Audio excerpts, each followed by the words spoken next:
Alright, so today we're going to dive into a classic tale you probably think you know. We'll break down all the key moments and themes in this incredible story about a lost princess, her magical hair, and a dream that just would not die. So it all kicks off with this simple little song, right? An incantation that's sung to a magical golden flower that has the power to heal and, well, grant eternal youth. This little phrase is way more than just a spell. It's the spark that ignites this entire story, setting us up for a tale of greed, hope, and ultimately, destiny.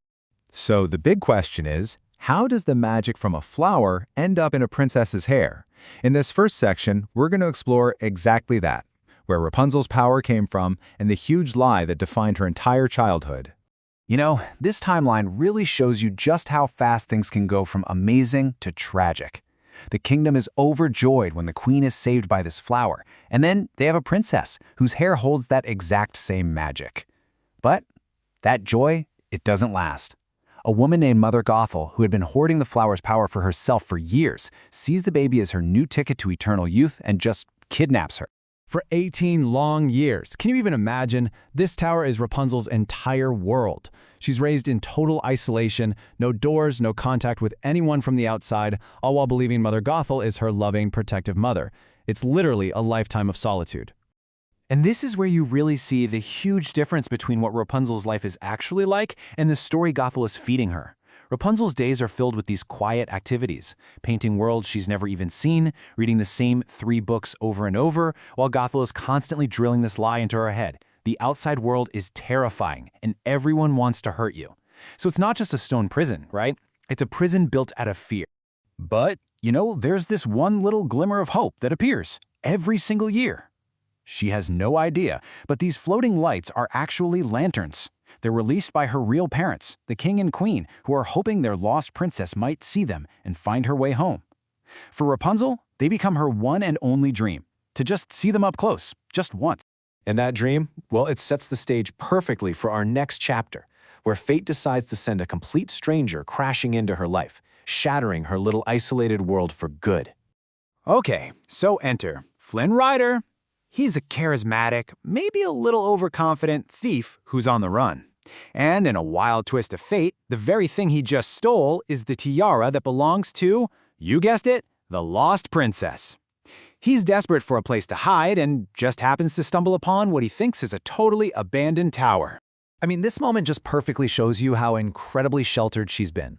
She's never seen another human being besides Gothel. So her first instinct when this stranger climbs into her window? Defend herself with a frying pan. And just like that, a notorious wanted criminal is taken out by a girl who's never even stepped on grass before. So when Flynn comes to, he finds his stolen bag is gone.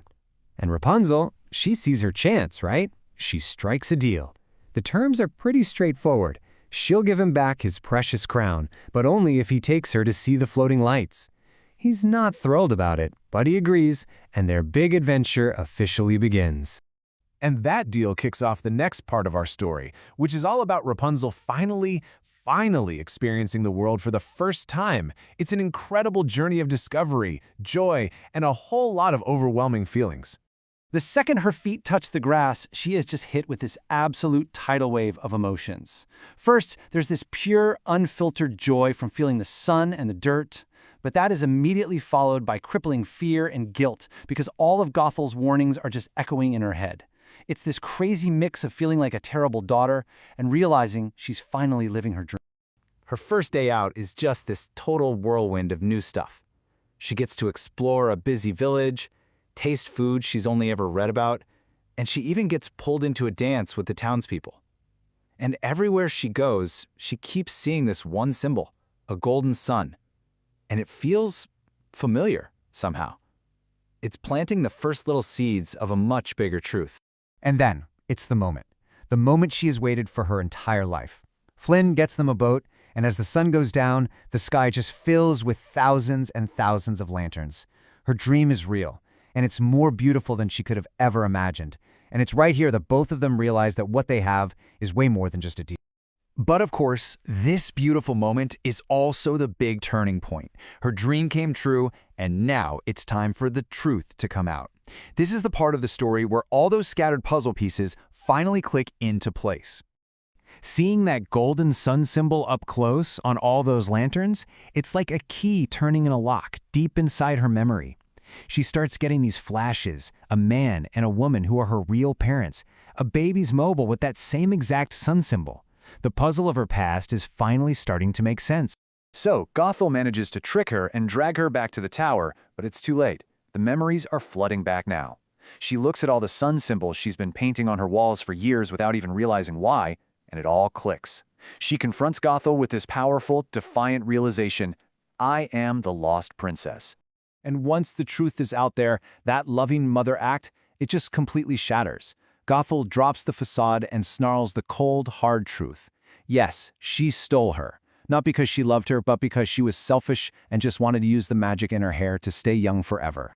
Meanwhile, Flynn, who'd been tricked and captured, finally understands everything, that Rapunzel really is the Lost Princess and that she's in serious danger. He manages to escape and races back to that tower for one final showdown. And this isn't just a fight for Rapunzel's freedom anymore, it's a battle of true love versus pure, all-consuming greed. Okay, so after all that, the adventure, the lies, the big reveal, what are we supposed to take away from all this? Let's break down the real lessons at the heart of this incredible journey. When you really look at it, this whole story boils down to 3 big ideas. First, you never give up on your dreams, because that one dream is what led Rapunzel to her true self. Second, love is more powerful than anything. It's what turned Flynn from a selfish thief into a true hero. And finally, the idea that a good, true heart will always win in the end. And what a perfect ending, right? After 18 long, lonely years, the princess is finally home. But her journey was about so much more than just getting back to her parents. It was about discovering the courage and the strength and the identity that was buried inside her all along. She didn't just find her home, she found herself. And that's what makes these stories so great, isn't it? They're timeless. Maybe you connect with the idea of chasing a dream, or the courage it takes to step out of your comfort zone, or the power of real love. The story of the Lost Princess means something different to everyone. So we want to leave you with this question. For you, what's the biggest lesson in this story?